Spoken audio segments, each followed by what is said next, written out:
no other word I hear more often than the word affordability.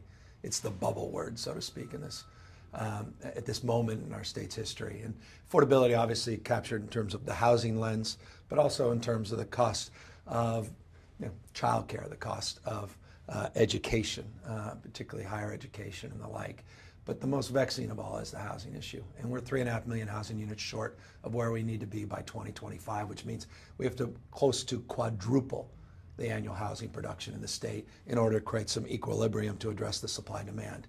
That hasn't been done since 1954. How do you plan to do that? And that's the challenge. So we just, I very contemporary to this interview, we just sat down with 30 housing leaders from up and down the state to, in a granular way, get under the hood. Obviously, we want a successor agency to redevelopment. We want to increase the housing tax credits, low-income housing tax credits. We want to streamline some of our regulatory efforts. But all of that, with all due respect to people in my position, is playing in the margins. I mean, you need a Marshall Plan. We need an approach that really incentivizes efforts at the local level and, frankly, creates a punitive framework for those local governments that aren't producing the requisite amount of housing. And that was really the frame of the conversation today. We put out a 15-point housing plan. We have some very prescriptive ideas, but the challenge is pretty profound, and anyone in the Bay Area understands this intimately. But I'll tell you, if you're in Modesto, you're in Stockton, you're in San Bernardino, it's exactly the same challenge there: housing, homelessness, affordability. But it's a point of pride, the fact that this state has more foreign-born residents. The state has more to gain, more to lose in terms of comprehensive immigration reform, from valley to valley, from the H-1Bs, obviously, to the issues in the Central Valley, and as it relates to DACA and our dreamers, of which no state has more dreamers than California. And so we need to assert ourselves, push back, resist, and at the same time create a positive alternative frame that can shape the debate nationally. I believe in universal health care. I don't just believe it. I didn't assert it as mayor. We delivered it.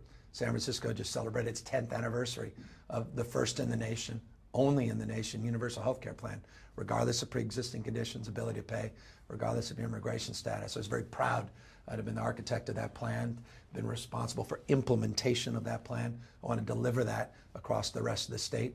I do believe in a single-payer financing framework. Every other nation in the world that does single-payer has more comprehensive, less costly health care. The number one argument against single-payer in California is it costs too much, which is rather preposterous when you consider there's zero evidence anywhere in the world that single-payer is more expensive. The evidence is overwhelming that it's less expensive than a multi-payer system. I'm committed to it. It's a point of contrast with my opponents that claim they support it, but then attack my advocacy because they know I'm actually sincere about delivering on that promise, not just promoting it as a campaign slogan. Social mobility. It's what drives me, it's what motivates me, it's what got me into local politics. Issues of homelessness, issues of poverty. And those issues have vexed us for half a century now. And I'm not interested in failing more efficiently. I don't want to manage the problem. I want to solve the problem. And I think what we're offering is a different framework, a different mindset to address the fact that 8 million people are living below the poverty line. And literally 46% of our children are at or near the poverty level in this state. It's jaw-dropping.